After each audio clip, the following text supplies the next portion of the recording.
Viu? Portanto, você deixou graça, né? Vocês estão bem, gente? Louvado seja o Senhor, por mais uma vez nos reunimos, né, como igreja do Senhor, a igreja gloriosa, o corpo de Cristo. Há uma menção bíblica que é difícil de falar que não entendeu, que ela é bem clara em tudo, né? Na união dos irmãos, Deus ordena a bênção. Ele faz uma analogia do Monte Hermon sobre o Monte Sião. Tive o prazer, graças a Deus, de passar nesse exato lugar. Passei no pé do Monte Hermon, e quando eu passei tinha pregado essa mensagem fresquinha, e eu fiz até um vídeo lá dizendo sobre essa analogia do salmista, né? O Monte Sião, ele está muito mais alto do que o Monte Hermon, está muito mais alto do que o Monte Sião. Então ele fica no pico da geleira, 0 grau para diante, por aí menos, não sei quantos graus negativo. Então à noite ele passa a ter aquele refrigério, e aquelas geleiras se formam na cabeça do monte. Mas quando o sol aparece, ele vai descongelando esse monte, e essa água vai descendo, formando um riacho, dando água a quem tem de beber, e o frescor dela, a brisa dela também, vai até o Monte Sião. Ou seja, quem ora sempre tem resposta para quem não ora, né? Quem está em cima sempre tem resposta para quem está embaixo. Alguém está buscando para alguém ser favorecido, né? E ele faz essa analogia, dizendo que nesse aspecto sempre haverá uma resposta para quem na verdade está não abaixo como um rebaixamento, mas como alguém que não sabe de onde vem o socorro, de onde existir uma resposta. E eu digo para você que hoje eu estou aqui nesse monte, irmão, para abençoar o Monte Sião que está aí, ok? Não é condição de quem está em cima e embaixo, né? A gente sempre busca a Deus pela uma revelação da palavra, para que a gente possa trazer para a igreja aquilo que possa trazer sombra e frescor para a sua vida, ok? Então hoje vai ter um refrigério de Deus para a sua vida, e diga isso para quem está do seu lado, diga para essa pessoa, é tipo um ar-condicionado. Está sentindo essa brisa? Vai ter uma brisa, não vai, David? Uma brisa do Senhor soprando sobre você hoje, ok? Vai ser muito legal a nossa noite de hoje, ok? E aí a Bíblia diz que um revigora o outro, e Deus ordena uma bênção na união dos irmãos, né? Na união dos irmãos, Deus ordena a bênção. Toda vez que você, presta atenção, amados, toda vez que você se reunir como igreja, 2 ou mais, Jesus colocou até número para que isso seja entendido. Toda vez que você se reúne com alguém para falar das coisas do Senhor, do reino, certamente haverá uma bênção para essa colocação. E ele diz, tudo que ligares na terra, também será ligado no céu. Agora você imagina, há um nível de concentração de fé muito maior aqui do que a nossa oração com 2 ou 3, assim eu acredito. Tudo bem, pastor, nem todo mundo que está aqui está com o coração no que vai acontecer, não tem problema. Mas eu digo que a maioria está, é verdade ou mentira? Não, eu queria dar uma moral para vocês agora. A maioria estão. E Jesus colocou assim, o que 2 de vós ligares na terra, é ligado do céu. Então peraí, eu já sou um aqui no altar, quem está comigo nessa noite? Então vai dar bom aqui, que Deus fale tremendamente aos nossos corações. Propósito, você sair da sua casa, sair do trabalho, pegar alguma distância para chegar até aqui, você não pode sair daqui de mão vazia, né? Tem que sair daqui com o coração saltitante, cheio de esperança, cheio da alegria da salvação. Como o salmista disse, né? Me devolve, Senhor, a alegria da salvação. Por algum motivo ele havia perdido, e ele pede isso, ele sente saudade disso. Hoje nós iremos caminhar, não na série de Apocalipse, como alguém me mandou mensagem, e agora o pastor vai entrar na série de Apocalipse. Irmão, se dá pano para manga. Mas a gente está na série Transbordar, né? E vamos falar ainda sobre essa aliança patriarcal aqui, Deus de Abraão, de Isaac e de Jacó. E hoje nós iremos mais um pouquinho ver alguns jeitos de Esaú e alguns jeitos de Jacó. Quem veio na última quarta-feira? Qual foi o nosso tema?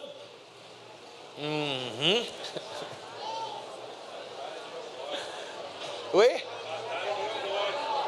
Batalha de Reobote.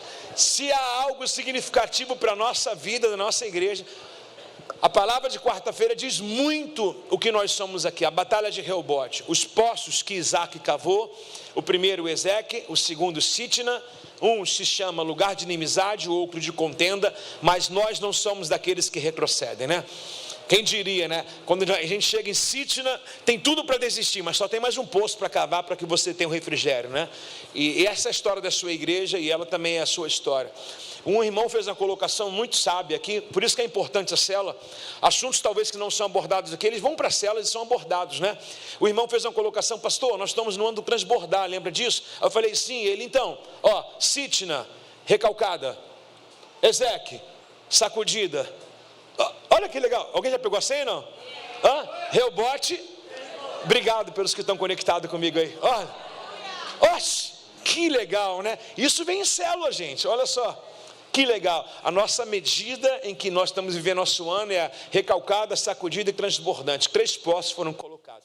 Vamos aprender mais um pouquinho hoje. Hoje nós temos uma história muito interessante, conhecida por muitos de vocês. O nosso tema de hoje é Betel. Tem alguém comigo aí, não? Repete bem alto, por favor. O que significa Betel? Muito bem, casa de Deus, ou casa do pão, né? O alimento, né? Bet, que é no original, né?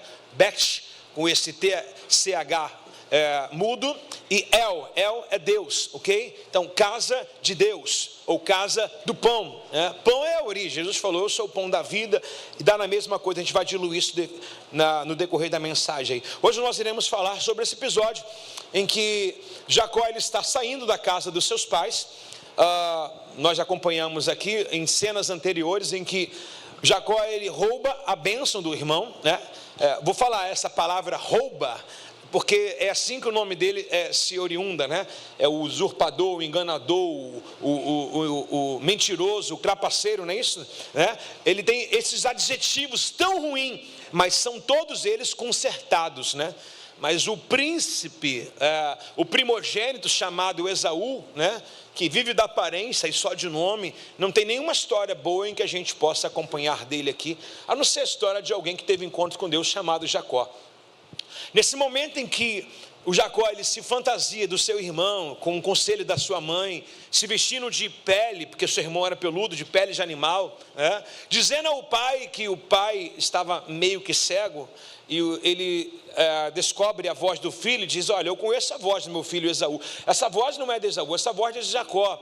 E ele pergunta, quem é você? Ele diz, eu sou Esaú, sendo que era Jacó. Claro, tem o prato de lentilha dado para o seu pai, né? O guisado, melhor dizendo assim, aquele animal que ele sacrificou foi com os conselhos da sua mãe. Havia algo combinado entre Esaú e entre o seu pai Isaac.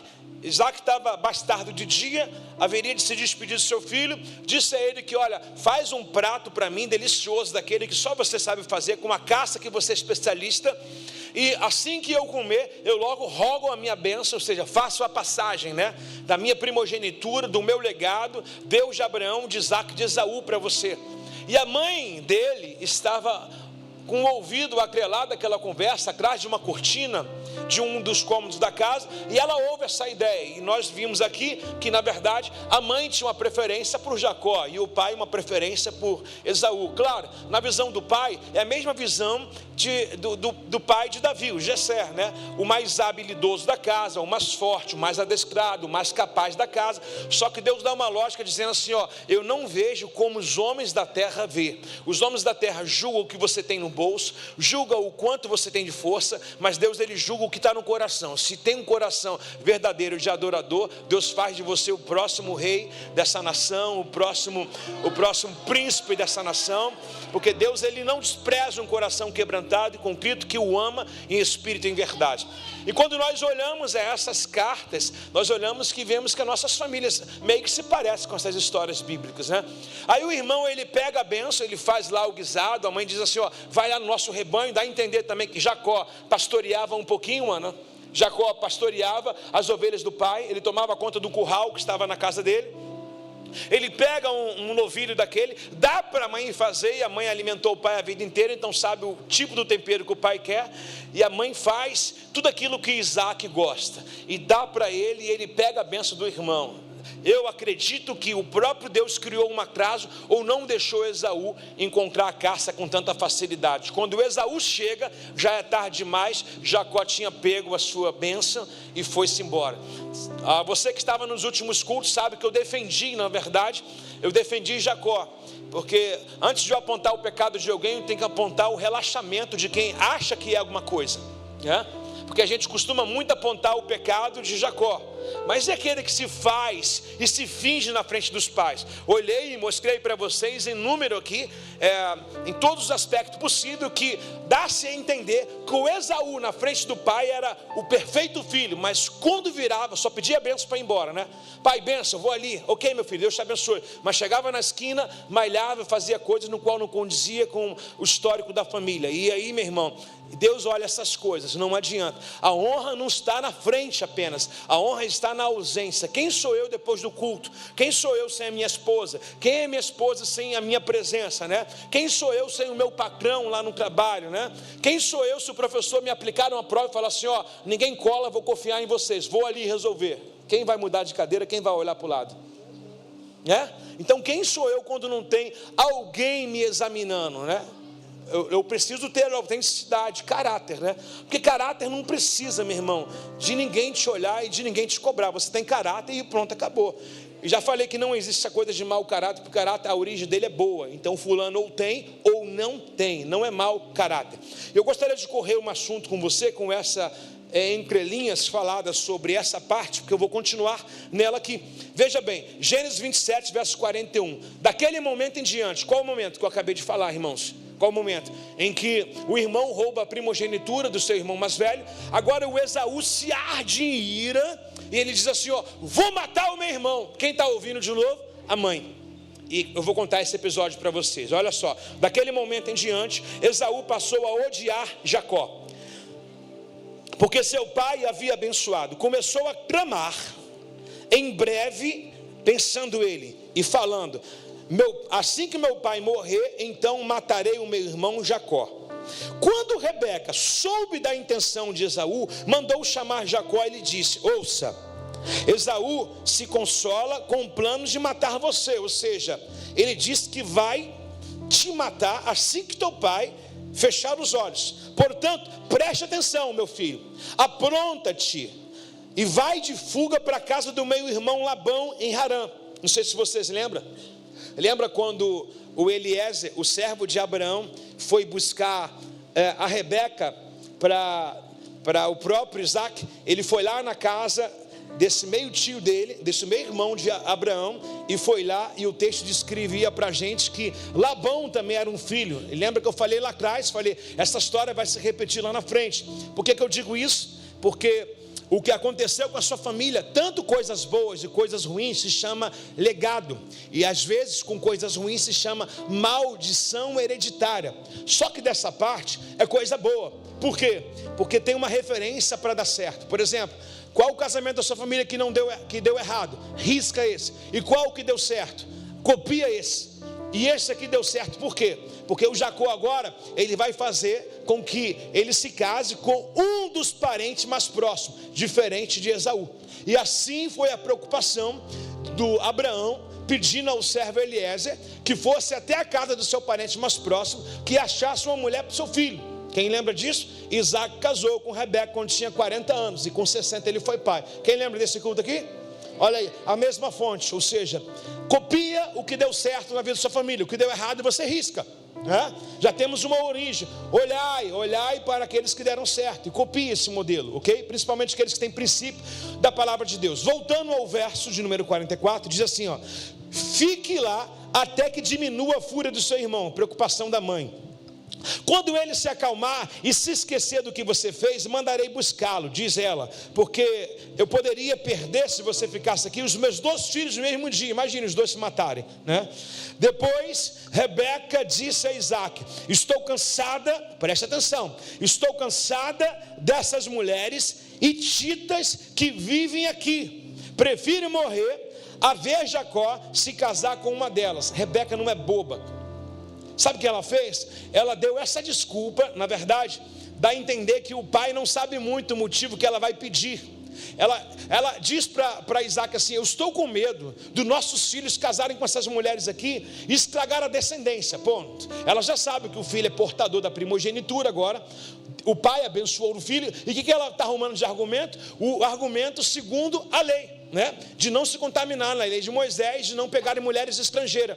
O que ela faz? Olha, o marido, eu estou com medo, a Rebeca falando para Isaac, eu estou com medo de os nossos filhos casar com essas mulheres, os costumes delas são pagãs, elas são politeístas, né? Estou com medo, então por favor, envie o nosso filho para que ele agora, já que é portador da primogenitura, para que ele case com alguém parente nosso, para que não saia do nosso DNA.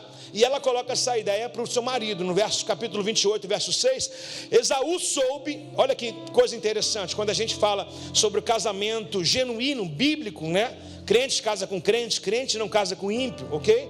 Esaú soube que seu pai, Isaac, havia abençoado Jacó e enviado para Padã Harã, que era onde morava o seu tio ou primo Labão, para encontrar uma esposa, e que ao abençoá-lo tinha advertido, ele soube que o pai advertiu. E qual foi a advertência do pai? Isaac tinha advertido a seu irmão: não se case com a mulher cananita. Então, aproveitando isso, a sua esposa Rebeca, de Isaac, ela some e diz assim, ó, não deixe o nosso filho casar com uma dessas mulheres aqui.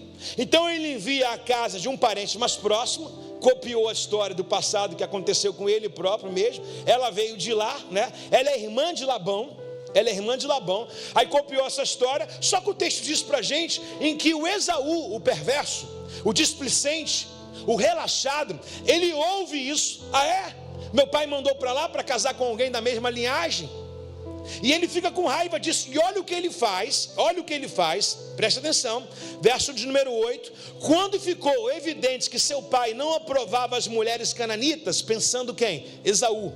Quando ficou evidente que seus pais não aprovavam o casamento com as mulheres cananitas, por causa de quê? Dos deuses que elas serviam, Esaú foi visitar a família do seu tio Ismael, o que não tinha promessa, e o que foi um erro de Abraão. Lembra de uma frase que eu falei? Inimigos lá de fora, quando eles se juntam, quando eles se unem na verdade para ir contra você. Ah, o fulano não gostava de você, e o outro agora começou a não gostar de você, mas eles nunca se deram, eles se tornam um amigo para vir contra você. Olha agora aqui, ó, porque o Ismael não tem nada a ver com a promessa. O Ismael é filho de Abraão do tempo da falha, do erro. Você conhece essa história? O Ismael não é filho da linhagem. Deus falou, não é do jeito que você falou, deitando com H. Eu vou fazer da Sara, a estéril, com 90 anos, mãe de filho. Então o que o Ismael teve a ver aqui? Nada. Mas o que ele falou? Ah, é? Então vou somar força com quem? Com o meu tio. Vou agora judiar do meu pai, vou agora judiar da minha mãe, vou causar uma rebelião na minha casa. Eles não querem que eu case com mulheres cananitas? Vou casar. E ele casou com duas. Eles não querem que eu entre para a linhagem de Ismael? Agora vou entrar. Olha só o que ele faz. Conheça bem os adjetivos de Esaú. Amados, atenção aqui, Esaú não tem limite. Não vamos olhar o Esaú como alguém que foi enganado, com peninha dele.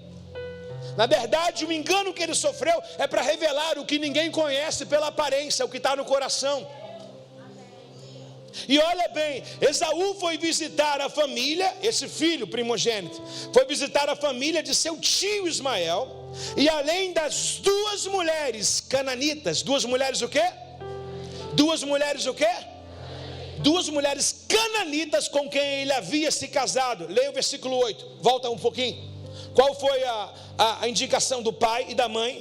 Quando ficou evidente que seu pai não aprovava as mulheres cananitas para Jacó, pessoa de outra fé, de outra cultura, né? Ia quebrar ali na verdade o ciclo da linhagem pura, do pedigree de Deus. Quando ficou claro que o Jacó estava disposto a obedecer, que Deus tinha uma ordenança para isso, e que o seu pai assim o fizera no passado, ele falou, vou causar uma rebelião agora. Tudo que meu pai não quer, eu vou fazer. Já viu aquele filho quando mora na casa do pai? Aí quando sai faz tudo que ouviu a vida inteira. Não pode, não faz. Parece até que estava preso, né? A mesma coisa, por exemplo, alguém que vive na igreja a vida inteira, aí quando sai fala, caramba, o fulano não acredito, porque tudo que um dia bateu agora está fazendo. É como se alguém vomitasse no seu próprio prato e comesse o seu próprio vômito. Meu irmão, que coisa louca que Esaú faz. Esaú foi visitar a família do seu tio Ismael. Além das duas mulheres já apresentadas, Cananita, com quem ele havia casado, tomou para si uma das filhas de Ismael. O nome de sua nova mulher era Maalete, irmã de Nebaiote, filha de Ismael, filho de Abraão. Tudo contra a promessa do pai. Sabe que alguém falou assim, tô sujo, agora vou me sujar de vez? É o Esaú. Ah é? Fui rejeitado, agora vou. Na verdade, irmãos, pessoas que usam essa potencialização de falar assim, não me quis, agora vai ver quem eu sou. Na verdade, isso já estava guardado há muito tempo. É a mesma coisa que eu falo, dinheiro não estraga ninguém, só revela o que estava dentro guardado.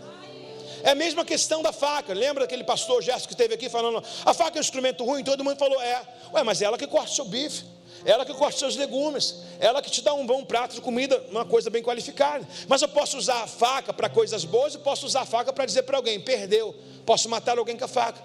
Na verdade a faca não tem culpa, mas o desejo do meu coração que está oculto vai me revelar quando eu tiver o poder na mão. Está entendendo? É a mesma coisa do dinheiro. Todo mundo fala, o dinheiro estragou a pessoa. Irmãos, sabe aquela frase que a gente ouvia dos nossos avós dizendo assim, Deus não dá asa à cobra. Eu não estou dando liga para isso não, mas é mais ou menos isso aí. Tem gente que nunca vai poder experimentar o que é algo, o auge da vida, senão vai começar a pisar em um monte de gente. Um monte de gente. A maior graça da vida é você ter e não ser. É você possuir e não subir em cima disso. Nenhum título, nenhuma posição, nenhum CEP que você mora, nenhum carro que você anda, nem o CRM que você porta, nem a OAB que você tem, nada. O que você é? Sou servo.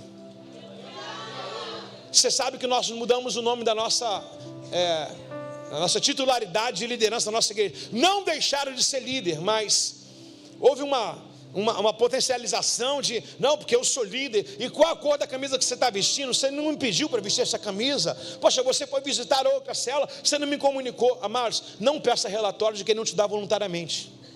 Se a pessoa não te dá relatório, ela não se sente, na verdade, confortável, ela nunca foi seu, porque quem é seu, vai lhe perguntar, vai sempre ter um relatório contigo. Agora a intenção nossa de mudar o nome de liderança, foi para colocar facilitador. É muito fácil o cara continuar sendo um líder, mas sendo alguém que facilita. Facilita o quê? O processo de crescimento, o processo de inclusão da pessoa. Porque às vezes o cara nunca liderou ninguém. Foi o filho mais novo, né? Apanhou a beça.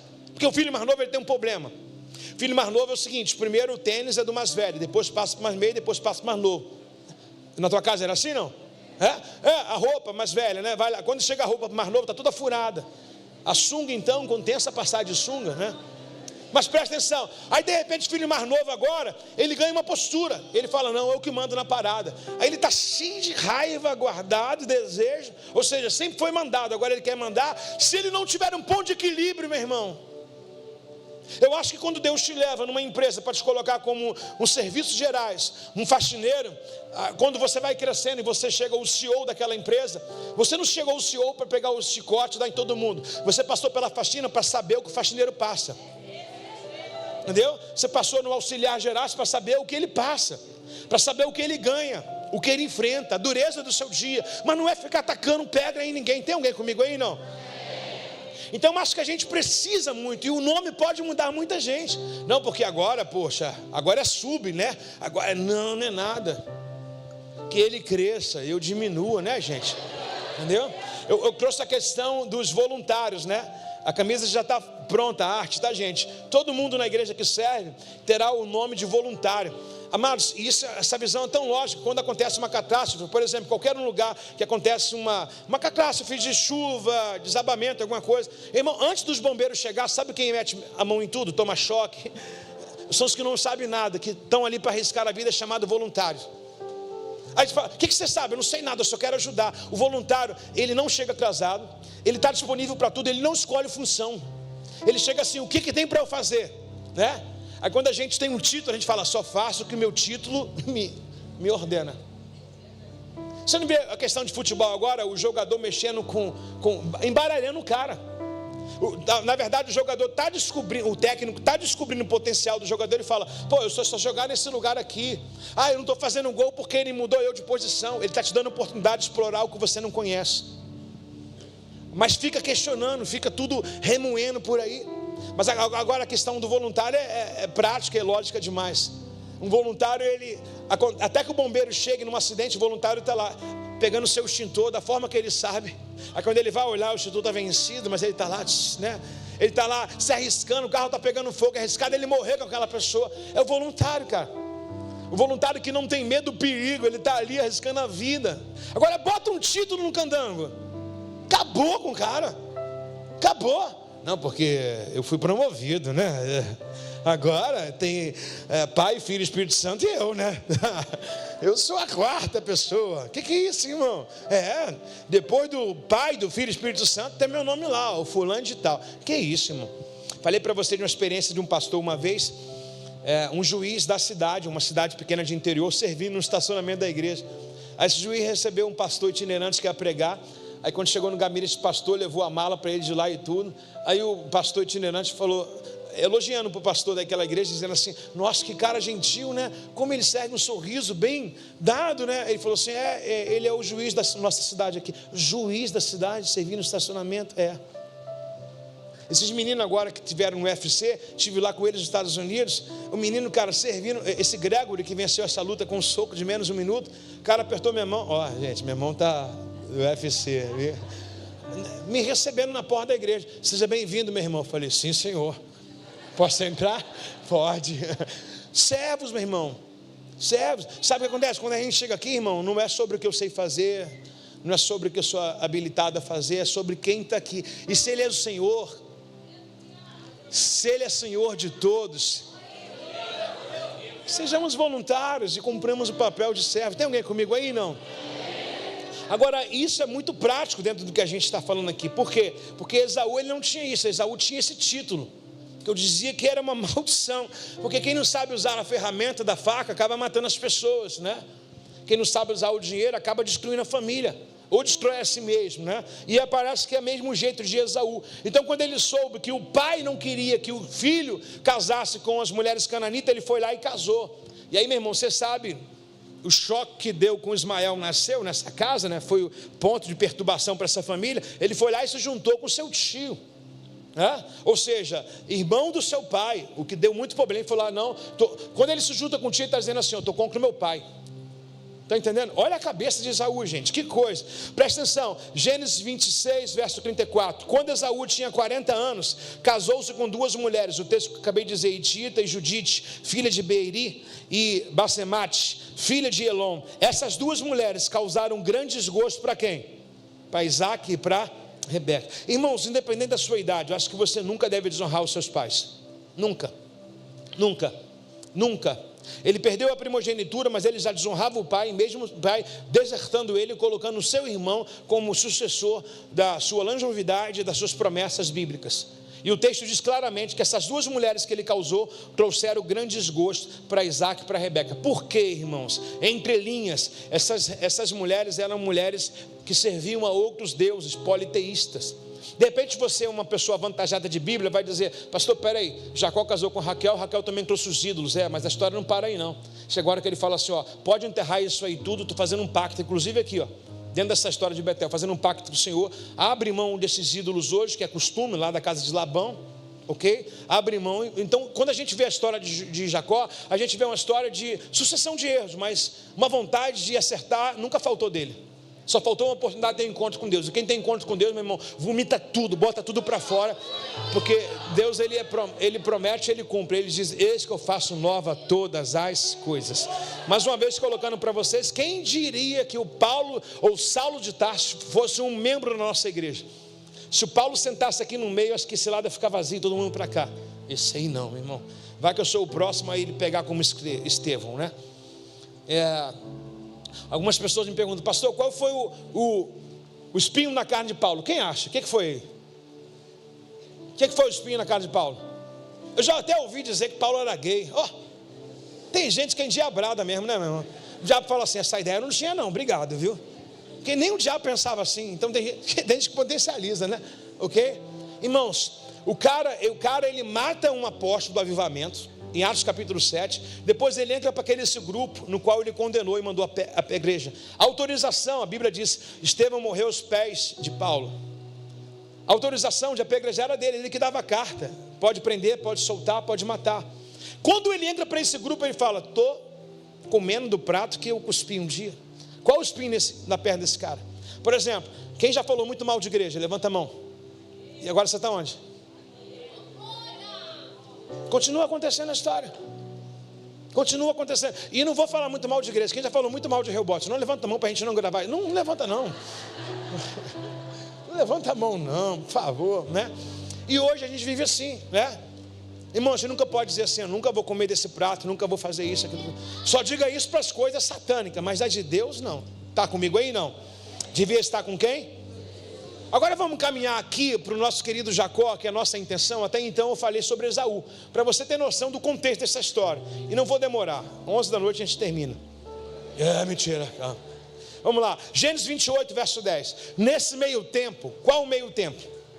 Que o irmão Esaú quer assassinar o Jacózinho, coitado. Gente, eu já estou com pena de Jacó, gente.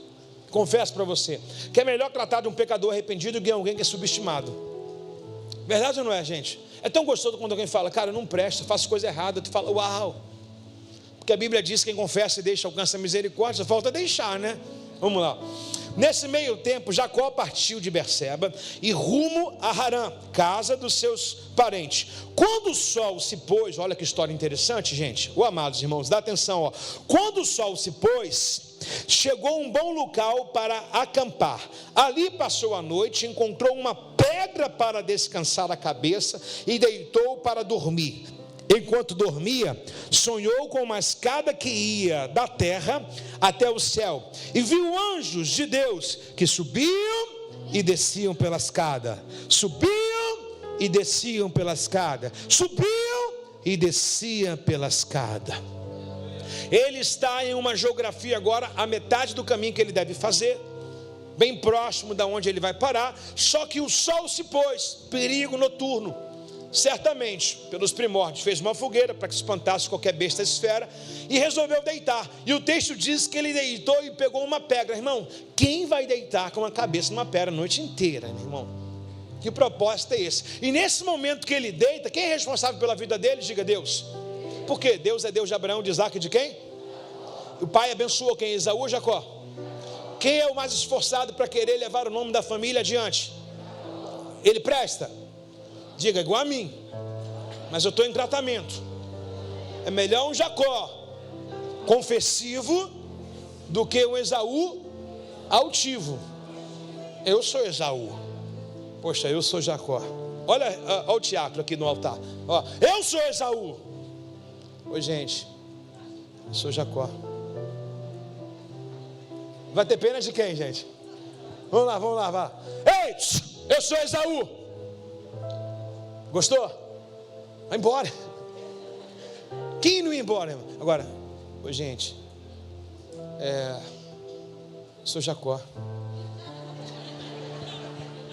O pessoal do teatro pode me contratar, não? Será que dá para ativar o teatro novamente?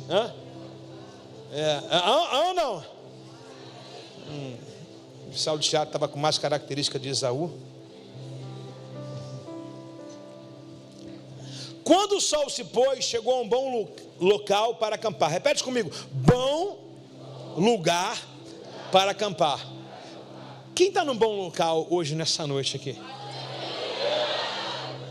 É um bom lugar? É tanto que você vai ver que tem gente que dá uma cochilada, uma dormida, né? Pastor, Jacó também dormiu no bom lugar, eu não vou dormir aqui. Calma, irmão. Ele viu anjos, está vendo o quê? Ele viu os anjos descendo e subindo ali. Engraçado que o texto diz que enquanto dormia ele sonhou. Estava tão cansado. Agora preste atenção para mim. Pergunta o quê? Quem é ameaçado de morte vai descansar, meu irmão. Lembra aquela ministração que eu trouxe aqui? Pedro estava ameaçado de morte. Havia uma reunião de Roma para decepar a cabeça dele. E o texto diz que os anjos foram lá: acorda aí, rapaz, acorda aí. Quem sã, com ameaça de morte, com horas para morrer, vai descansar? Só quem tem muita convicção do que é em Deus e do que Deus mandou fazer. Ainda tem esses colapsos ainda com Jacó. Uma hora ele explode, uma outra hora ele dá um vacilo. Nós iremos ver isso no texto. Então esse momento de deserto é o momento onde ele encontra Deus, porque ele está vulnerável.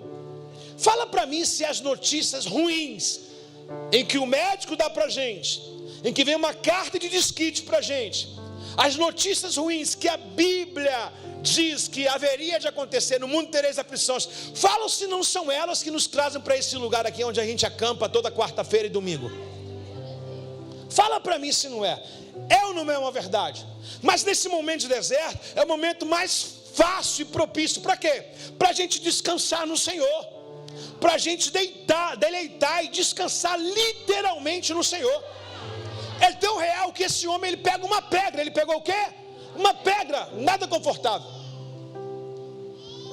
Mas ele estava tão cansado das suas lutas e de fugir do seu irmão, que ele deita nessa pedra. Ele pega no sono. Tinha tudo para ser a pior noite da vida de Jacó, mas não foi. Eu não sei como é que começou o seu dia, nem sua semana. Não é palavra de pregador que fica faltando alguma coisa, mas é uma realidade. Deixa para fazer uma conclusão quando terminar o seu sábado, porque o primeiro dia da semana é domingo. Nem sempre a Bíblia diz melhor é o fim delas do que o princípio delas. Então espera. Jacó, ele tem promessa? Tem promessa ou não tem? Tem a bênção ou não tem? Mas o caminho está favorável? Não está. Tem alguém dizendo assim: eu vou te matar. Sai voado. Não levou ninguém, o texto não mostra ele com rebanho, com ninguém, ele sozinho, errante. A gente costuma muito se vitimizar e dizer: meus amigos me abandonaram. E a gente acaba deixando de perceber quem é que está com a gente no processo. Só porque Deus não fala, às vezes Deus fica em silêncio, mas manda sinal. Por que Deus não falou de forma visível se ele apareceu para Abraão várias vezes? Tem facilidade, já falou com meu pai, já falou com meu avô, fala comigo face a face. Não, Deus bota ele no sono profundo e fala em sonho para ele. Sinais tem, talvez eu que não perceba. Sempre tem sinal, e uma forma clara. Não é profecia que você fica atrás aí, para lá e para cá, a profecia de quem vai te revelar. Uma forma clara é ouvir a Bíblia sendo falada. Quando a Bíblia é aberta, a boca de Deus está em nossos corações. Nós precisamos estar atento a isso. Talvez eu falando aqui 1 hora, 1h20, uma palavra só já é aquilo que você precisava. Então atenção a tudo. No pior momento da vida dele, momento de fragilidade, a pessoa, e talvez que era para ser o melhor amigo, se tornou o pior inimigo, o irmão mais velho. Vou matar esse cara. E ele, tão cansado da fuga do seu irmão, ele pega a sua cabeça, reclina ela sobre uma pedra, em fuga e ameaça de morte. Mas diga comigo com a sua mão levantada no verso 11: aqui é um bom lugar para acampar. Diga: aqui é um bom lugar para acampar. É aqui que ninguém toca na ferida sua. É aqui que ninguém te acusa. Aqui nós denunciamos o que você faz de errado, com a possibilidade de você melhorar. Mas é nesse lugar aqui que Deus fala: descansa no Senhor, deleita-te também nele, e ele satisfará o desejo do seu coração. Esse lugar é o lugar onde os opressores da sua vida, da sua alma, estão correndo atrás de você, mas eles não conseguem entrar aqui. Por quê? Porque o Senhor tem um cordão de anjos guardando esse lugar. Bem-vindo ao melhor lugar para você armar a sua barraca, para você deitar. Encosta a sua cabeça e ousa sonhar no Senhor. Quem pode receber essa palavra é...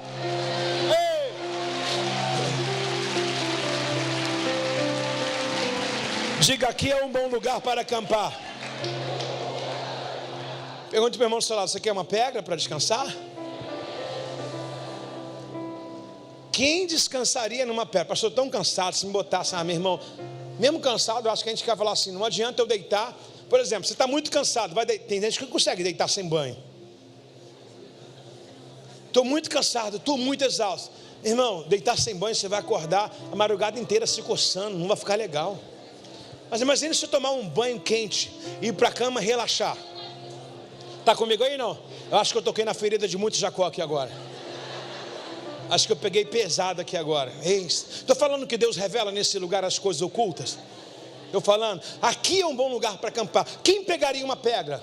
Talvez você olhe e fale assim: poxa, por que a Bíblia fala de pedra? Nada a ver. uma pedra. Por que Jesus falou assim, tirai a pedra? Nada a ver. Parece que tem algumas coisas, né, que Deus diz para Moisés assim, ó, fala com a rocha, pedra também, nada a ver. Por que a Bíblia diz que ele pegou a pedra? A pedra, na verdade, ela tem uma tipologia no original, no hebraico, chamada de Even. Even quer dizer rocha. Ele pegou quem? Rocha. Ele pegou uma rocha e deitou sobre ela. Pastor, mas como assim uma rocha? Um pedaço daquilo que um dia foi grande, um pedaço da rocha, e pôs sobre a sua cabeça, e recebeu essa revelação. A palavra, toda vez que a Bíblia diz rocha, quando Deus manda Moisés falar com uma rocha, a tipologia é Cristo. Em todo o Antigo Testamento, Jesus aparece de forma subliminar, mais uma vez agora. E olha a alusão que Jesus vai fazer no novo Evangelho, no Evangelho de São João, sobre Jacó. Ele mesmo vai se revelar, vai dizer um episódio que ele nunca tinha vivenciado com seus 30 anos de vida, mas que ele já estava existente. No princípio, Deus criou os céus e a terra. Deus diz, façamos o homem. Façamos, plural, não é singular. Deus não estava sozinho. O Filho estava com o Pai. Antes de qualquer outras coisas. Ele já existia. Engraçado que a palavra pedra, no original, se nós pegarmos uma Bíblia original, no hebraico, a gente vai ver escrito Even. Even significa rocha. E o nosso Jesus vai fazer esse apontamento anos à frente, milênios à frente. Olha o que Jesus vai fazer, Evangelho de João, capítulo 1, verso 51, e acrescentou, presta atenção nesse versículo, Jesus está chamando seus discípulos, é iniciativa dele chamar cada um dos seus discípulos, é o início do seu ministério apostólico e pastoral, entre os 12, ele chama Natanael, nesse exato momento, alguém dá o recado para Natanael, Natanael, vem cá ver, conhecemos aquele que foi proferido, foi profetizado, e Natanael, quando chega alguma coisa, quando chega de frente a Jesus, Jesus diz para ele assim, Natanael, a dúvida dele foi tirada dessa seguinte forma, Natanael, eu te vi debaixo daquela árvore. Como assim? Natanael ficou impactado. Senhor, como alguém te falou? Não, eu te vi lá, detalhe por detalhe. E aí Jesus colocou esse versículo para Natanael, dizendo que, e acrescentou, ele digo em verdade, vocês verão os céus abertos. O que Jacó viu? E o que Jacó viu? E o que Jacó viu? E os anjos de Deus subindo e descendo sobre o filho do... Jacó estava apoiado em quê? Jacó estava apoiado com a cabeça onde? E a rocha na Bíblia quem? Então lê o versículo direito. E acrescentou, eu lhe digo a verdade, vocês verão os céus abertos. Jacó viu isso? Viu ou não viu? E os anjos de Deus subindo e também descendo sobre quem? Filho do homem, que é a tipologia de Jesus, rocha. Toda vez que nós tivermos uma preocupação, uma ansiedade, toda vez que nós tivermos uma perseguição, a única maneira de você fugir do seu inimigo não é talvez de geografia, porque ele não chegou onde estava, mas é onde você vai descansar. A Bíblia diz, deleita-te também, deleitar e descansar. Põe a sua cabeça no travesseiro, na rocha que é Cristo. Põe os seus olhos na Bíblia Sagrada, que a rocha fala contigo. Põe o seu joelho no chão, que a rocha fala contigo. Deleita-te também no Senhor, e Ele satisfará o desejo do seu coração. Cá para nós. Alguém falou para Jesus disso aí? Ele já estava lá. Ele recita um versículo de milênios atrás e dizendo para Natanael no presente o episódio que aconteceu com Jacó, porque ele estava lá. Ele está à direita de Deus, ele ocupa um lugar de honra, e anjos recebem a ordem dele. A Bíblia diz em Mateus capítulo 4 que quando ele se resistiu ao diabo, sujeitando-se a Deus, os anjos de Deus vieram e serviram. É tão nitidamente que uma vez os discípulos queriam barrar e tacar fogo numa cidade. Jesus falou, não façam isso. Se eu clamasse aqui, meu Pai enviaria uma legião de anjos para estar nesse lugar fazendo o que eu pedir ao Pai. Jesus é a nossa rocha inabalável. Jacó, ele pegou uma rocha e colocou sobre a sua cabeça, e teve a visão celestial. Lembra da oração do Pai Nosso? Seja feita a tua vontade, assim na terra como no céu. Assim na terra como no céu. Se você vê a questão da escada, vem da terra para o céu. Quem estava precisando de uma resposta? Quem estava sondando o coração naquele momento? Então a necessidade dos filhos aqui na terra, ela é ouvida no céu. Então nós mandamos um glória para lá, uma resposta para lá, uma oração para lá, e Deus manda anjos com bandeja para responder a nossa oração. Os anjos, eles são nossos conservos. Não é um culto angelical, não, são nossos conservos.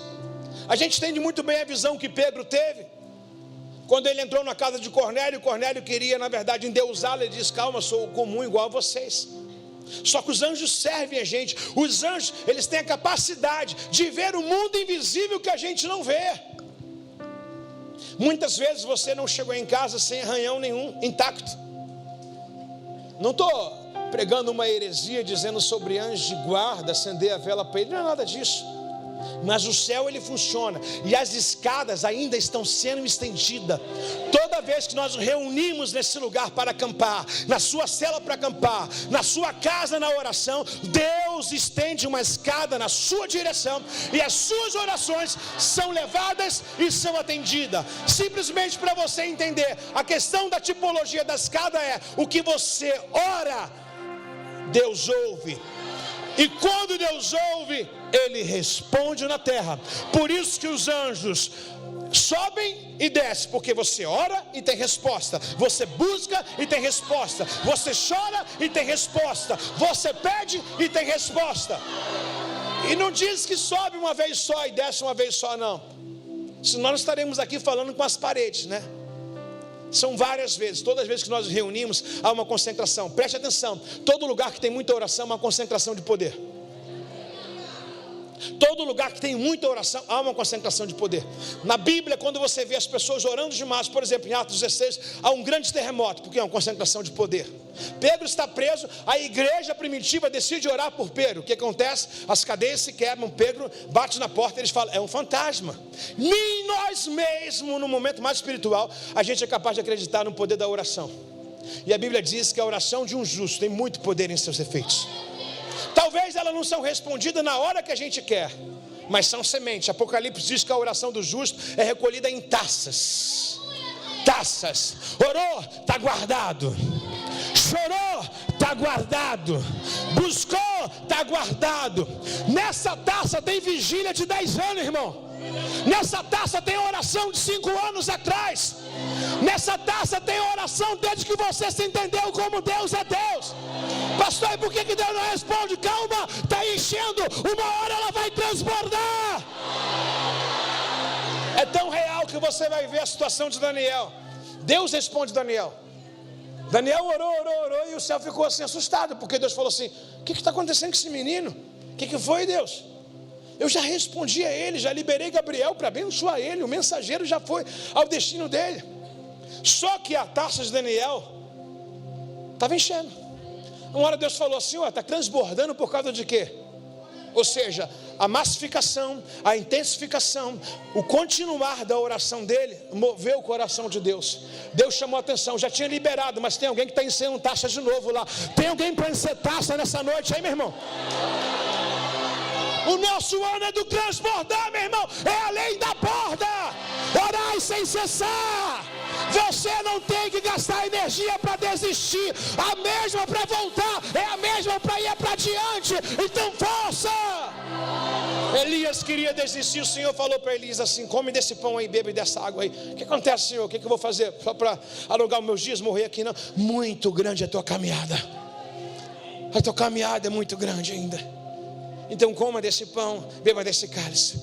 Digo para vocês que cada vez que nós nos juntamos, mais cálices, mais taças são preenchidas. A Bíblia diz ainda que demora um pouquinho de tempo, que há de vir virá e não tardará. Sabe, alguns têm dado por tardio, mas o Senhor não ânimo. Quem sabe a taça sua está sendo preenchida nessa noite hoje. Jacó, ele saiu para ser abençoado aonde? Lá em Harã.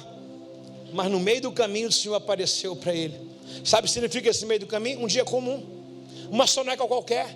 Ele sonhou, ele pegou aquela pedra e falou assim: eu vou dormir porque Deus vai falar comigo hoje. Não, quando ele menos imaginava, ele estava tendo uma visão daquilo que Deus vai fazer na vida dele. Talvez você chegou e falou aqui: eu estou cumprindo uma tabela hoje, eu poderia até ficar em casa hoje porque amanhã não tem célula, poderia até faltar hoje que não tinha diferença nenhuma, ia ver no online. Só que não, você veio por quê? Porque você veio para derramar mais gotas na sua taça. Ah, tem alguém? Dá uma salva de palmas ao Senhor aí, meu irmão.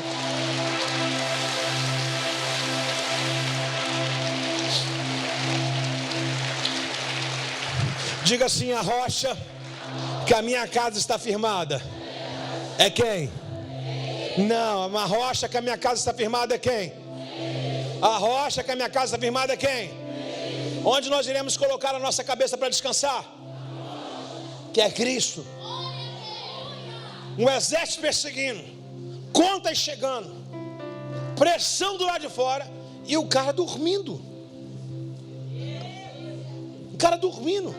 Talvez você fale assim: como é que ele consegue dormir? De repente cansaço, daí fala: meu Deus, eu vou me arriscar aqui, vou deitar aqui. E de repente o Senhor aparece. Sabe, eu fico mais imaginando assim, que Deus usa os dias mais simples nossos, em que a gente nem dá nada. Uma vez uma menina estava em busca de ser batizada com o Espírito Santo, uma igreja que nós fomos a vida inteira, tinha esse culto específico, o batismo do Espírito Santo, e ela sempre foi muito preparada, com perfume, uma roupa bem coloquial para o culto, né? Hoje o Espírito Santo me batiza, o Espírito Santo me batiza e tal, e ela ficava com aquela expectativa. E um dia ela chegou de casa com notícia ruim, brigada com o marido. Talvez você entenda de forma diferente, mas eu vou explicar. Não estava muito legal, estava desanimada. Ela chegou aquele dia, ela falou que na busca, ela não foi lá na frente, porque ela se sentiu indigna, estou toda suja.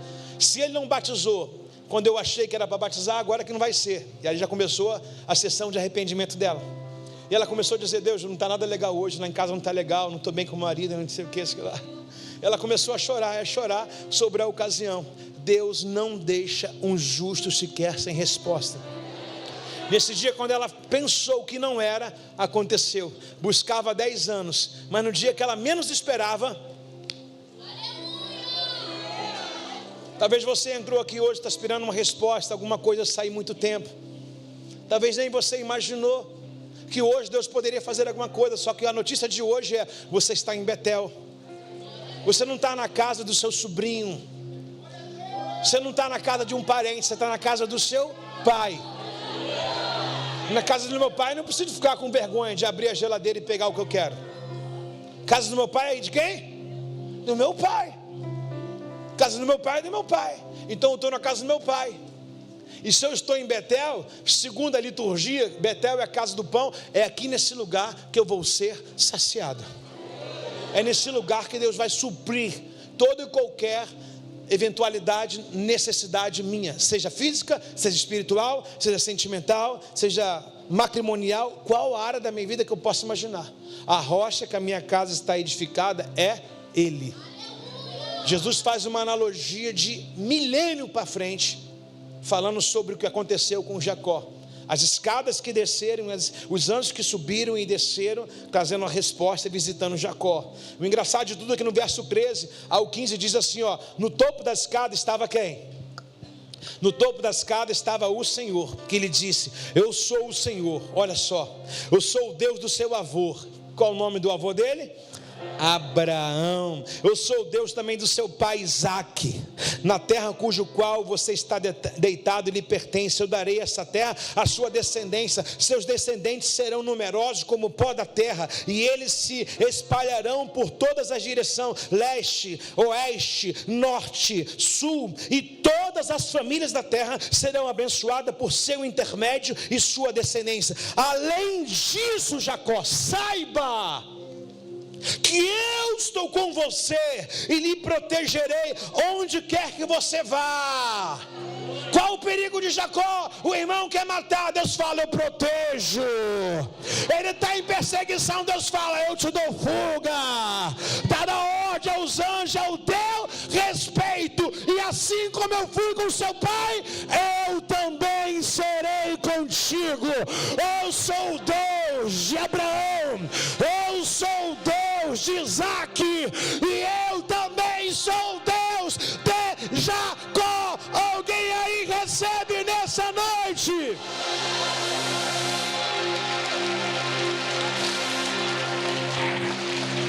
Algo mais admirável. Por que admirável? Porque ele nunca tinha ouvido isso. Porque essas promessas que ele acabou de ouvir não era para ele, era para quem? Quem está comigo no culto? Então me diga, era para quem? Primeira vez que Deus fala com ele. Que até então a promessa era para o seu irmão. Ele sabe que é o primogênito. O próprio Deus agora está legitimando a ação que o pai dele fez. O que seu pai fala, o que seu líder fala, é uma regra no céu. Tinha tudo para dar errado, mas se estiver debaixo da obediência, da autoridade que Deus colocou sobre a sua vida, vai dar certo. Tinha tudo para ser um Jacó, esquecido, cheio de mazela, mas quando resolve estar debaixo da mão, quando resolve estar debaixo da obediência, o pai abençoa, Deus fala: estou com Isaac. A primeira vez que ele chega e ouve isso do próprio Deus: eu nunca me apresentei para você. Quem é o Senhor? Imagine ele num sonho, olhando para cima e vendo o trono de Deus. O seu Deus do seu pai. O seu Deus de Abraão, do seu avô, do seu pai Isaac. E agora também sou o seu. E todas as promessas, desde Gênesis 12, que eu falei que abençoaria todas as sementes através de Abraão, está sendo agora revigorada, endossada, carimbada na sua vida também. E tem mais: essa terra que você está é passageira. Você vai, mas eu estarei contigo na ida. Peraí, mas eu estou indo para casa de um trapaceiro. Sim, só para você pagar o que você fez, para não dizer que você não teve a sua punição. Mas eu estarei com você lá naquela casa do Labão, e quando você voltar, eu também estarei com você. Mas espera aí, quando eu voltar, meu irmão vai querer me matar. Fica tranquilo que nesse tempo da sua ausência, eu ministro no coração dele. Tem alguém para receber isso aí? Dá glória a Deus no seu lugar, pelo amor de Deus.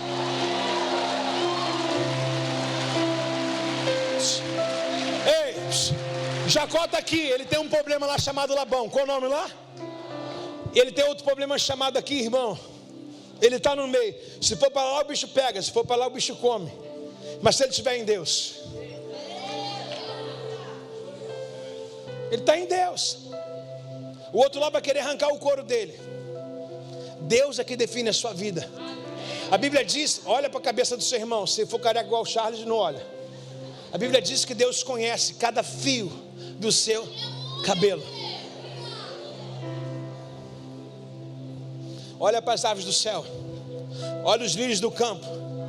Se Deus sabe cada um que cresce, cada semente que revigora, cada pássaro que nasce, como é que Deus não vai tomar a sua vida como conhecida? Desde o ventre da sua mãe, diz o Senhor, não havia ultrassonografia, não havia aparelho cabível para saber quem era você e como era o processo da sua formação. O Salmo 139 diz: nas entranhas da minha mãe tu me teceste, tu me conheceste, ainda quando eu era informe tu já tinha me escolhido. Você está brincando?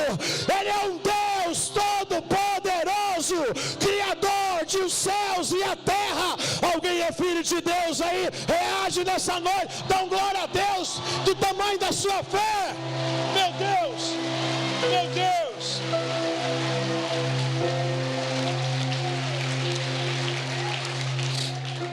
Alguns de vocês, a mãe tentou fazer um aborto. Não julgue ela. Uma briga do passado. Por que não teve efeito? Eu bem sei que nenhum dos seus planos podem ser frustrados. Quando Deus resolve operar, meu irmão, não tem milícia certa, não tem remédio que faça efeito, não tem arma que funciona. Puxa o gatilho, não funciona. O inimigo entra e não te enxerga, porque quando Deus tem um plano, Ele é responsável pela sua caminhada. Ele te guarda desde o ventre da sua mãe, desde agora e para sempre. Quando Deus te chama, Ele protege, Ele ajuda, Ele fortalece, Ele restaura, ainda que você não imagina o que Deus é capaz de fazer. Vou te falar, meu irmão, pela história de Saulo, pela história de Paulo, se Deus fez tudo na vida daquele homem, e que nós julgávamos que merecia morrer, quem somos nós para que Deus não possa se compadecer da gente? Tem filho de Deus aí, meu irmão. Essa noite é uma noite talvez que você diga assim, ó, não vai dar em nada, como Jacó, pegar e colocar na sua cabeça sobre um pedaço de pedra chamado rocha. Muito bem, Jesus faz um convite para a gente. Está cansado? Vinde a mim. Está cansado? Vinde a mim. Por quê?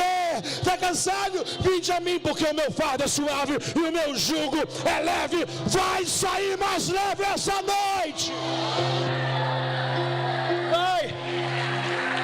Vamos sair mais leve essa noite.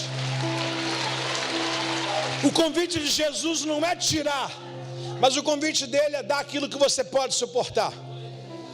Então não vai ter ninguém aqui depois desse culto chorando. Pô, a minha luta continua pesada. Você está meio isento, porque tudo que é excesso o Senhor está recolhendo agora.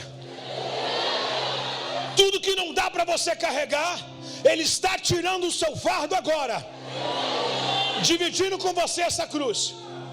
O Isaías vai dizer: Ele levou sobre si as nossas dores, as nossas enfermidades, o castigo que nos traz a paz estava sobre Ele, e pelas suas pisaduras até cura vai acontecer nessa noite aqui, ó. Nós fomos sarados. Agora, como é que pode? Qual a incerteza? Qual a certeza que Jacó tem? A sua mãe falou: vai, quando teu irmão se apaziguar, eu mando chamar. A mãe de Jacó, a Rebeca, tinha uma possibilidade de um dia o seu irmão aceitar. Mas você imagina, quem tira a ira, meu irmão? Tem gente que guarda mágoa 30, 40, morre com mágoa. Tem um parente nosso, um familiar nosso, meu irmão está aqui, ele está ciente. Ontem nós estivemos conversando, eu falei assim: esse familiar nosso está hoje entubado, né? E eu disse assim: Ronaldo, fez muito mal a vida inteira. Eu pude colocar algo que eu vi na minha infância, que essa tal pessoa fez mal a muitos maridos que ela teve, mas muitos maridos que ela teve. Teve um que a gente até chorava de ver tamanha covardia.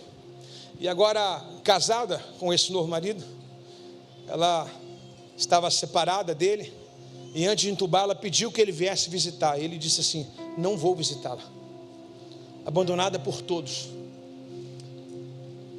A lei da semeadura, se não houver arrependimento, ela é real. Ela é muito real. Por isso que eu não bato palmas para Jacó, mas eu bato palmas por defeitos em que ele mesmo quer consertar. Na verdade, eu acredito que existe um Jacó porque existe um Esaú. Jacó só veio da forma dele porque Esaú veio da forma dele.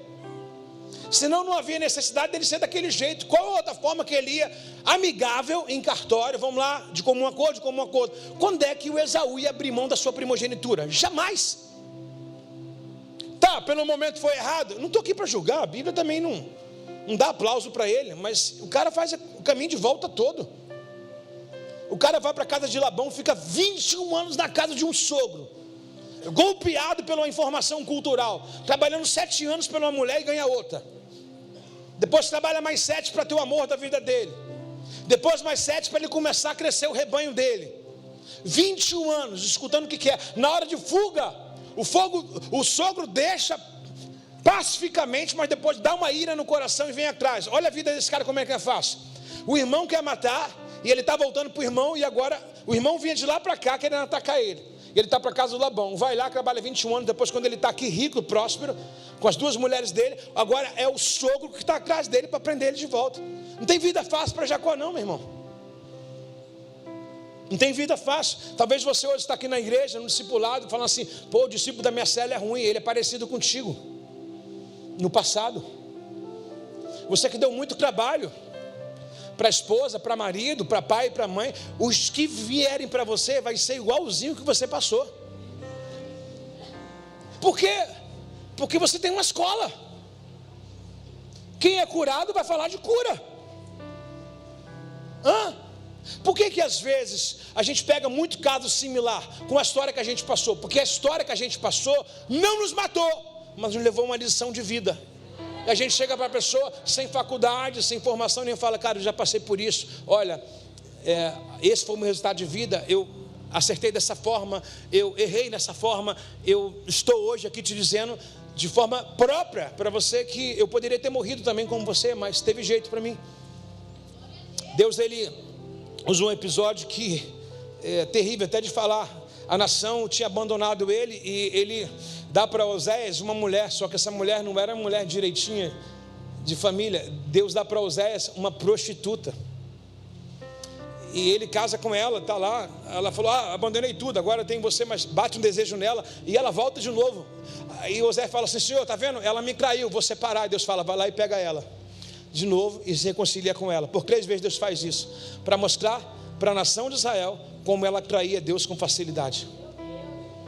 Deus às vezes vai usar a nossa dor para falar para uma nação, não precisa disso não, tá? Em nome de Jesus, viu? Deus vai usar a gente de outra forma, amém, irmã?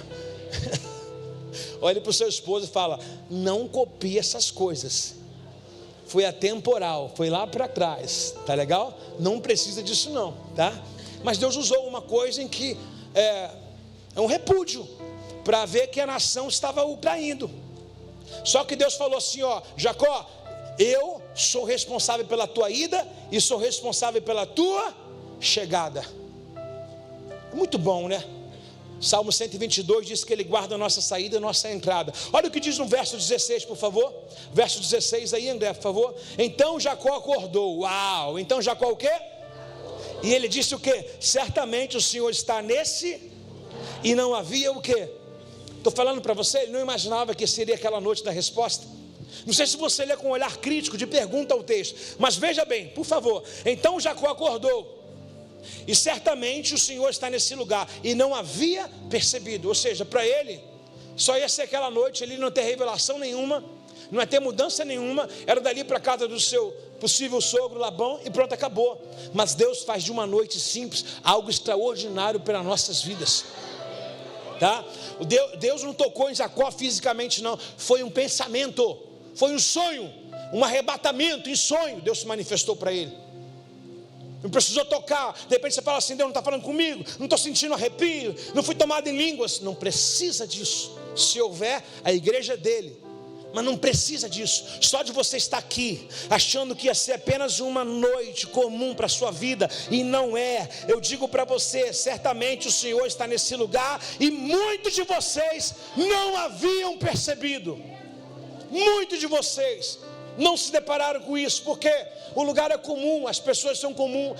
Eu vou para a igreja, vou ver o meu irmão tomar um café lá fora, falar com o pessoal do estacionamento. Isso é muito comum para a gente não percebe que a gente está indo para um lugar onde é a porta do céu.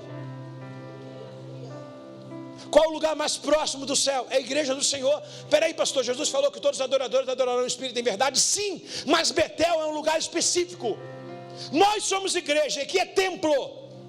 Deus, quando enche o templo e quem está dentro dele. Claro, nós podemos também ser preenchidos como igreja lá fora, sim, mas é inegável o poder de congregar. Não deixar de congregar como é costume de uns e outros. Lembra do salmo que eu fiz a recitação, 133? Deus ordena a bênção ali. Quando Saulo está perseguindo a igreja primitiva, Jesus fala assim, por que você me persegue? Não tinha uma igreja templo ainda. Saulo estava perseguindo quem? Os cristãos. Os cristãos formaram os cultos primórdios no início da igreja primitiva, formaram em casas, fulano que está na casa de fulano que está na casa de ciclano. Então eles já tinham a igreja contemporânea daquela época, mas Saulo estava perseguindo os cristãos, mas ele diz que estava perseguindo a ele. O interessante é que nem nos seus maiores sonhos Jacó imaginava em que Deus ia se revelar a ele no pior momento da vida dele. No pior momento da nossa vida a gente fica mais frágil, sensível. É quando Deus quebra nossas pernas, desmonta a gente. Aí ele dorme e deita com uma rocha sobre a sua cabeça, ou a cabeça sobre a rocha, melhor dizendo. E naquele momento Deus se revela a ele. Ele disse, quando acordou: certamente o Senhor está nesse lugar. Só que o interessante do texto é: eu não havia percebido. Quanto tempo você está aqui em Rehobote? Quanto tempo você ouve essa palavra chamada rocha, ouve sobre Jesus e não a percebeu? Nós estávamos com uma discussão lá em cima. Minha filha está ali, pedi que ele sentasse na frente. O Gabriel está aqui. Eu pedi: senta na frente, cara. Aí atrás, toda hora tem alguém levantando, hora conversando, hora de futebol, todo mundo olhando o jogo. Falei: dá atenção. Quem senta sempre na frente fala: cara, parece que o culto é outro. Porque a gente é tomada de um monte de distração. E não adianta, vai acontecer isso. Sempre vai acontecer. Talvez você se encaixe hoje com isso. De repente você fala, me ouve pregar e de repente cai um costume seu de me ver pregar aqui sempre, quarto, domingo e tal. Mas de repente outra pessoa vem aqui e prega a mesma pregação que eu falei. Você fala: caramba, prestei atenção, porque você deu atenção. E é muito comum, né? Pai e mãe fala todo dia, a gente não dá atenção. Alguém fala, a gente fala: pô, fulano falou algo que teu pai e tua mãe falam há muito tempo, só que você deu atenção, porque para você é inédito. Esse lugar é um lugar onde te dá acesso à porta do céu. Não é comum estar aqui. Não é comum. Não é comum. Ontem eu fui chamado, aspas, e corto na internet, chamado para numa estreia de um filme. Meu Deus do céu, aleluia nada, irmã. Ontem fui na estreia de um filme. O nome do filme é o quê? Não vou falar para a menina que ela trabalha lá, mas é o quê? Mas não vou falar curiosidade, mas vou cortar minha opinião logo. Qual é o nome do filme? Família em Fé. É isso aí mesmo, Família em Fé. Família da Fé. Aí eu gosto desse pessoal, porque eles sempre estão com a gente aqui. A gente já parou de uma grade de 2.000 pessoas, lotar cinema, 6 salas de Bangu, 2, 3 salas do Sulacap. Não tem mais ingresso pra gente, fecha o cinema todo, Rehobote no cinema, beleza. E aí eles ouviram a opinião de todo mundo depois do filme lá. E eu falei: cara, se eu falar aqui, vou ser muito polêmico, cara. E eu vou deixar, porque eu tenho intimidade. Depois eu vou falar pro cara. Aí hoje de manhã, eu mandei mensagem para ele. Falei: fulano, você perguntou se eu gostei ontem. Você viu minha cara que eu fiz? Ele: eu imagino, pastor. Aí eu falei assim com ele: cara, esse filme é totalmente tendenciado, cara.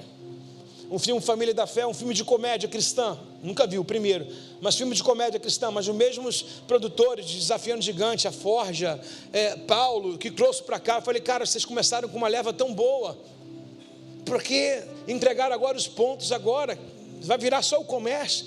O filme, ele trata de uma legalidade. Primeiro, ele trata de um ato rigoroso. Uma igreja que bloqueia. Mulher não pode usar calça. Se você vier maquiado, não pode. E ficava assim, na porta mesmo, os obreiros barrando. Não pode entrar, não pode entrar. E todo mundo ia e desviava. Um radicalismo excessivo. A gente sabe que existe igreja hoje com uma doutrina muito forte. Por exemplo, mulher senta de um lado, homem senta do outro, tal. Uma coisa assim que é doutrina da igreja. E tem gente para isso, tá? Uma que usa véu, né? Uma que só usa paletó. Então, eu acho que essas igrejas existem para a gente chegar lá em cima e não falar para Deus: Deus, eu não achei uma igreja que me adaptasse ao que eu, né? Aí Deus fala assim: olha, tinha Universal, tinha Batista, né? Tinha Assembleia, né? Tinha Bote, né? Aí Deus vai apontar ou não vai? Para a gente não cair na neura de achar, né, que, então, essas coisas assim, desde que não fuja da Bíblia. E eu falei para ele que o filme, ele tem esse demais, não tem a média, o mediano, ele não existe, é muito radical. Aí o filho desse pastor vai assumir o legado do pai. Aí a igreja não crescia, só perdia gente por causa do radicalismo. Aí entra o filho, aí a igreja parece uma boate. Aí pode vir a galera de tatuagem, aí a levita com roupa mais curta, mais sensual. Aí bota no filme lá um padre também participando. Aí o pastor tem uma neura lá que ele fica sem mexer os membros lá. Aí o padre chega com uma carteirinha de santo e bota na mesa e fala que esse santo cura. Daqui a pouco o pastor que estava doente começou a falar, foi curado. Um monte de informações ecumênicas, de mistura. Aí todo mundo pode. Aí tem uma galera lá, né, bigode com bigode, entendeu? Que pode, porque a temática do filme é Deus ama todos. Deus ama todos, ama. Mas Deus não ama o que eu faço de errado. Então o convite é vinde, mas espera aí, vamos ver como é que você está. Vamos dar uma melhoradinha nesse negócio aí, rapaz. Começa a andar direito. O teu banheiro é WC, é o banheiro de macho, é o banheiro de menina. Mas não, o filme faz uma analogia a algo laico. ao ponto de todas as pessoas que pensam diferente, dar a mão, se reunir em fé. A luz e trevas não se misturam, irmão. Não existe ecumênico. Quem gosta desse negócio de ecumênico é Kleber Lucas, irmãos. Ele que bota espírita, pastor, católico. Meu irmão, o altar é só DNA, é Bíblia sendo aberta. Não pode. Aí eu dei minha opinião sobre ele e falei assim, cara, vocês lutaram tanto, eu dei tanta relevância. Ele falou, pastor, a sua informação é muito importante, a gente vai levar em mesa. Eu falei, mas vai tirar de cartaz? Ele não. Eu falei, então não adianta. Interessante, tinha um rapaz lá meio afeminado que falou, ai gente, eu achei tão legal. Porque as igrejas hoje têm excluído esse negócio, né? Aí eu falei, tá vendo que arruma? Tá vendo, olha só. Aí a outra lá falou, ai que legal, igreja inclusiva. Irmão, a gente não está atrás disso não. Você está entendendo o nível que você veio visitar, o que é aqui? Ou é. Ou é. A gente não pode procurar uma igreja em que satisfaça os nossos desejos. Lendo a Bíblia encontrei muitos erros, centenas de erros, milhares de erros. Todos eles eram em mim. Sempre eles, todos eles em mim. Aí é um filme que vai para cartaz agora. Aparentemente os nocegos que não prestam atenção, tem gente que faz discernimento de nada, vai rir pra caramba, mas a mensagem subliminar vai entrar, ó. Vai entrar, ó. E ninguém de rebote vai ver. A minha esposa falou, amor, não fala não, porque a curiosidade leva pessoas para lá. Eu não gastaria o meu tempo. Não gastaria o tempo. Não precisa. E se for botar no story, vou saber que é uma incompatibilidade entre a gente. Mas você é livre, pode ir.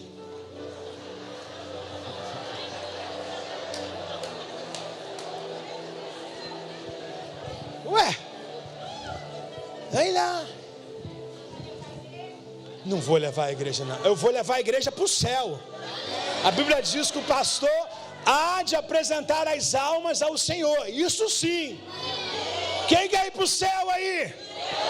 Abaixa a mão, quem quer ir para o filme?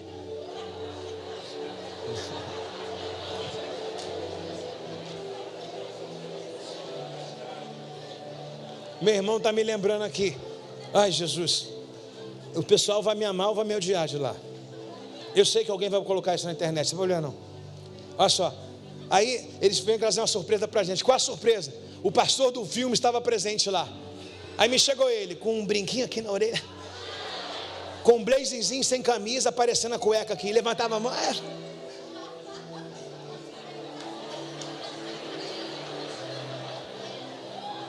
A Esther, ô pai, você não vai aplaudir não? Eu falei, nem posso. Mas é o que estão botando hoje. O que estão botando hoje pra gente. Você está comigo aí não? Diga, ainda bem que tem esse lugar. Quem ama a Bíblia aí? Quem ama a palavra? Lá estou terminando, quem ama a palavra? Então preste atenção. Existe igreja, já falo para vocês há muito tempo. E existe rebote, que eu passei para ele foi doutrina hoje. Doutrina, falei, cara, não tem como, vocês também mancharam o nome da igreja, botando maior radicalismo lá, como se não prestasse a igreja. Não é assim não. Não é assim não. Aí vocês vão do céu ao inferno ao mesmo tempo lá, ó. Muito rigoroso, muito largo lá, e não tem nenhuma mensagem ali de arrependimento para ninguém ali. Então você precisa reconhecer esse lugar, irmãos, esse lugar que você está. O motivo de eu falar isso é de você reconhecer que Deus está nesse lugar, onde a verdade dele é falada, onde a Bíblia dele é lida. Está comigo aí não? Onde a sua palavra é falada aos ouvidos aqui nessa noite hoje. O interessante é que no verso 17, terminando, contudo, também teve medo, também teve medo e disse, como é temível este lugar. Esse lugar não é outro lugar senão o quê? Lembra que eu falei que a igreja é a porta do céu? Esse lugar não é outro senão a casa de Deus e a porta do... Dá para você entender onde você está? A sua vida espiritual começa nessa porta. Porta é acesso. Esse lugar te dá acesso para a revelação. Esse lugar te dá acesso para comunhão com o Espírito Santo. Esse lugar te dá acesso para que você possa ter uma vida de um coração quebrantado, estar mais próximo de Deus. Esse lugar te dá acesso para que você possa salvar a sua família, a sua casa. Esse lugar te dá acesso para que você conheça as verdades bíblicas. Esse lugar te dá acesso a Deus. Esse lugar aqui é o início da sua vida espiritual. É o ponto mais próximo para que você possa ascender. Você está me ouvindo aí, já tem 1h15 já. 1h15. O tempo de um jogo de futebol, o tempo de um filme que não acrescenta nada. Hoje, ó, Bíblia, Bíblia, Bíblia. Nem querendo, mesmo não querendo, você aprende. Mesmo não querendo, você aprende. É ou não é? Então, esse lugar é a porta dos céus. Bem-vindo a este lugar. Na manhã seguinte, Jacó se levantou bem cedo e pegou uma pedra, no qual havia descansado a cabeça, e colocou em pé uma coluna memorial, e derramou o azeite de oliva sobre ela, e chamou o lugar de Betel. Anteriormente, esse lugar chamava-se de Luz. Betel é o lugar onde Deus se revela. Na verdade, Betel é um lugar onde Deus muda as histórias. O lugar tinha um nome, mas agora foi outro. Você chegou para cá de um jeito, agora tem outro. Você chegou para cá com uma vida, agora tem outro. Você veio para cá aparentemente como se conhecesse a Deus, chamando de luz, mas não era. Deus falou assim: não, a luz que você estava era falsa. A luz vinha de você mesmo acendia. Agora bem-vindo a Betel. Agora você está no centro da minha vontade. Tem alguém aí para receber, não? Esse é um lugar onde Deus muda nome, muda destino, muda pensamento, né? Eu cheguei aqui, o lugar era, a minha vida era luz. Não era não, até que você conheça o Deus de verdade, o Deus de Jacó, de Abraão, de Isaac. Então o lugar, ele muda o nome, muda a história. Esse lugar, literalmente, ele é um lugar de encontro com Deus, onde nós mudamos a nossa forma de enxergar a vida espiritual. O natural aqui em Rehoboth se torna espiritual. Talvez você chegou, eu canso de ouvir testemunho, irmão, pessoas me mandam testemunho, como que chegava. Eu não quero dizer sobre a igreja que você participava, sobre o que você pensava do evangelho, mas é uma grande reflexão. Rehoboth é o que nosso lema, não é uma igreja, é um exército. É um exército. E é muito claro você saber quem é de Rehoboth quando você está num comércio. O cara tem um comércio, é loucura. O comércio não tem nada a ver com uma igreja, não é um comércio de Bíblia, uma loja evangélica, é uma oficina. O cara coloca louvor. É loucura, irmãos, loucura. O cara tem uma oficina mecânica. Antes de abrir a oficina mecânica, meia hora com todos os funcionários, crente ou não crente, orando. É fácil conhecer um discípulo de Rehoboth. Eu estou dizendo um discípulo de verdade, tá? De verdade, é fácil conhecer. Porque o cara, ele tem chama no coração, ele tem paixão no coração. Ele é diferente. Ele é diferente. Você viu aquele pai que chegou aqui? O filho estava ali. O teu pai veio e falou: hoje não veio, mas veio não sei quem. Você viu o que o pai falou? O filho com Jesus para o retiro, foi para o retiro com cabeça, como é que é, preto? Foi com cabeça, com cabelo louro. Aí o filho chegou em casa com a cabeça pintada, com o cabelo, que a pastora falou: para ficar no retiro tem que pintar o cabelo. Foi ela. Aí ele pintou o cabelo, aí ficou lá. Aí chegou em casa, o filho faz convite para o pai para vir para a igreja, o pai não aceita. Aí o pai abre a porta, o filho está orando. Ele pegou o filho orando: pai, toma meu pai de volta. Toma meu pai de volta. Aí o pai está no banheiro fazendo uma barba. Aí o filho fala: pai, vai me deixar na igreja? Vai, se arruma que eu vou. O Espírito Santo fala no coração dele assim, ó: você vai e você fica também. Aí o pai vem aqui por causa de um filho, um adolescente, que decidiu sair de uma vida mediana para uma vida de extraordinário. Decidiu sair de uma vida que, na verdade, o nome luz é até bonito, mas tem gente que diz que está, mas não está. Para uma vida, literalmente, de Betel, casa do pão. Aí um filho adolescente converte um pai com experiência de vida.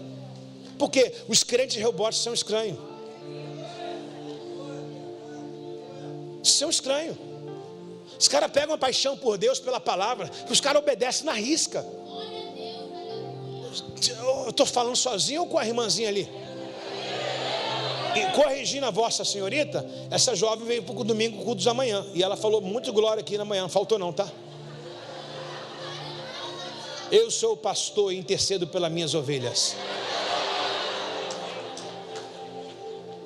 Eu não entendi porque que a senhora ficou boquinha fechada. Mas domingo ela veio, irmã.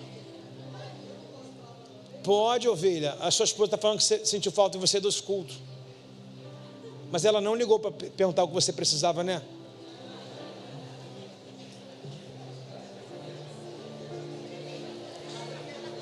Eu quero ir para casa e ficar bem. Verso 20, olha aí, minha irmã. Verso 20. Então Jacó fez o seguinte voto. Presta atenção, aqui eu termino a mensagem. Mas não vem o levita agora não, por favor. Aqui eu termino a mensagem. Jacó fez o seguinte voto. Eu quero separar essa frase aqui. Se de fato, presta atenção, Jacó.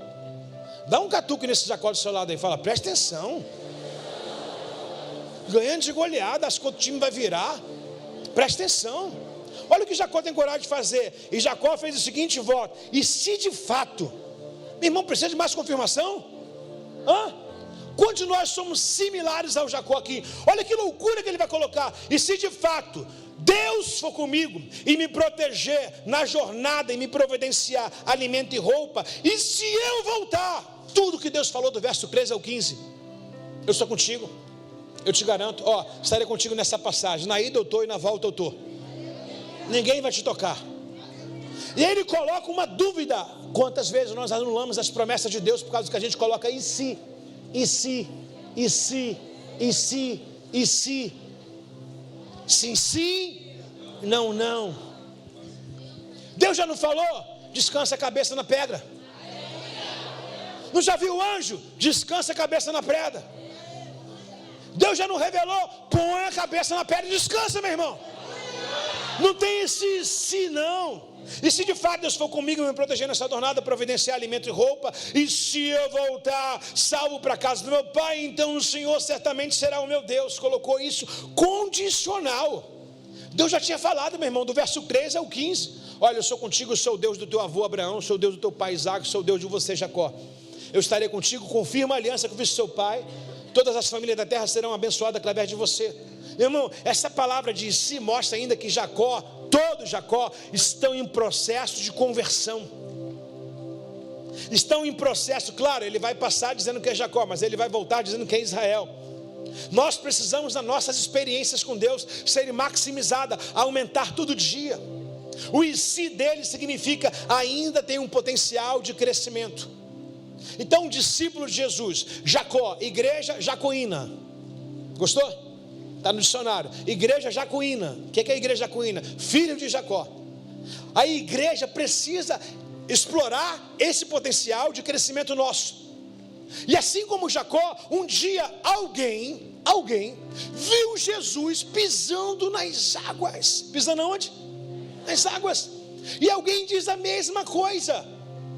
Alguém disse, é fantasma. Mateus capítulo 14, verso 28. Alguém diz, é fantasma. Um monte de gente barbado, com filho em casa, dizendo é fantasma, um se escondendo atrás do outro. E de repente alguém disse assim, e se realmente é? Ele já havia falado, não temas, sou eu. Por que Pedro coloca o e se? Talvez esse e se foi o pisar dele levantando. E o próximo versículo diz que ele afundou. Também não tem como ninguém entrar no negócio, no relacionamento, e se não der certo eu me separo, e se não der certo eu fecho a loja. Não abre, não casa.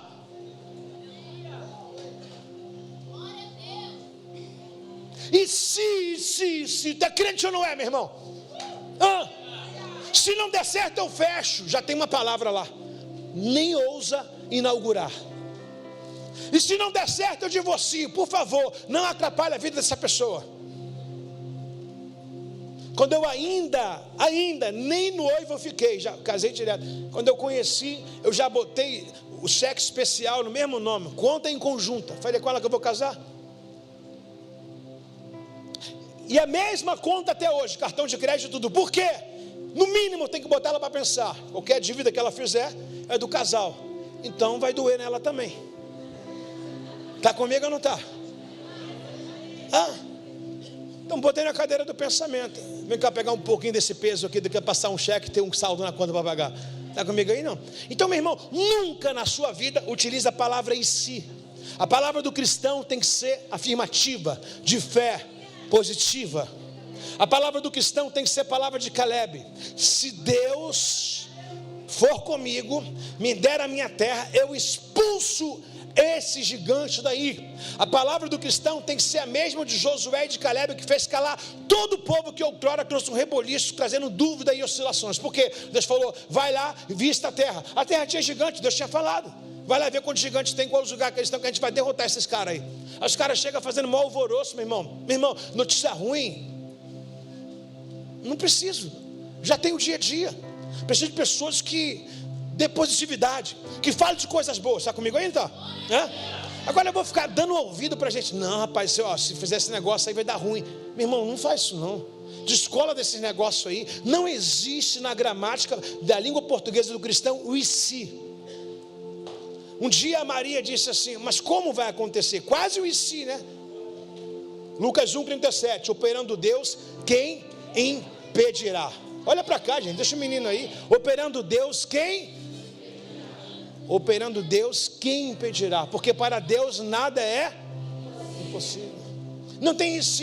Como é que isso vai acontecer? Eu não conheço o homem, ainda não casei. Maria, não é da forma que você pensa. A gente faz matemática e fala, Deus vai vir por essa via aqui, ó. Deus vai entrar nessa rua, aí vai me encontrar aqui. Jacó pensava assim, né? Um dia quando eu voltar, Deus vai me encontrar. Deus pegou ele na metade do caminho. Deus pode estar entrando no teu processo hoje. Você achou que poderia ser lá atrás, no fim do ano. Deus está falando assim, vou resolver hoje para mostrar que eu sou Deus, né? Deus pode resolver hoje, pode anular hoje, Deus pode dar concessão hoje para você. Está na metade do caminho, está andando, quer resolver, Deus vai potencializar a tua força. Então não existe o e se. Então Pedro gritou, e se realmente é o Senhor ordena que eu vá? Por isso que ele afundou, porque o e se. Diga assim, nunca vou abrir um negócio dizendo se der certo. Não, diga, vai dar certo. Aí de repente você está aqui nessa noite, hoje está afastado, desviado, vai entregar a vida para Jesus e fala, e se eu não conseguir, não tem o se eu conseguir ficar firme. Você vai ficar firme. E se eu sair e cair, não vai cair. Ou é ou não é, gente. Então não existe esse se. Risca essas possibilidades. O mesmo Deus que já te viu há muito tempo, ainda no ventre da sua mãe, tem te observado até hoje. E digo para vocês, assim como Deus encaminhou a vida de Jacó, Deus também vai encaminhar a minha, a sua e a nossa vida. Troca as palavras de incerteza pelas palavras assertivas. Eu não estou chamando você para fazer um ritual de positivismo aqui, não. Declara assim com fé. Não, isso não precisa nem declarar. Porque na verdade a Bíblia diz, antes que saia a palavra dos nossos lábios, eles já sondassem o nosso coração. Então é só mudar a forma de você ver as coisas. Mais fé. Eu prego para mim também, mais fé. Mais fé. Tudo é possível que crê. Mais fé. Mais fé. Mais fé. Mais fé. Mais fé. Mais fé. Mais fé. Agora presta atenção que diz o verso 22. Essa é a coluna memorial, e eu levantarei um lugar de adoração a Deus, e eu entregarei a Deus a 10ª de tudo que me der. Ele fez um pacto com Deus, uma lei do dízimo, e falou assim, eu vou levantar um altar aqui, porque quando eu voltar, eu vou honrar o Senhor nesse lugar. Você acredita que na volta dele, Deus mandou, após ele se reconciliar com o irmão dele, após ele atravessar o val de Jaboque, Deus fala assim, lembra do voto que você fez, vai lá e paga. Então o que eu quero dizer para você é uma notícia boa. Quando você resolver a sua vida, que Deus vai te dar força para isso, lembre desse altar que você está levantando hoje, nessa noite aqui. Pastor, que altar é esse? Que Deus falou que Ele ia abençoar. Na sua dúvida, Deus colocou certeza. Na sua fraqueza, Ele te fez forte. Na sua impossibilidade, Ele te deu potencial para isso. Nunca esqueça esse altar que está sendo reerguido na sua vida. Quando tudo estiver certo para você, lembra, para que todos saibam e vejam que o Senhor fez essas coisas. Fique de pé no seu lugar, dá uma salva de palmas, Jesus, bem forte se você pode, bem forte aí, igreja.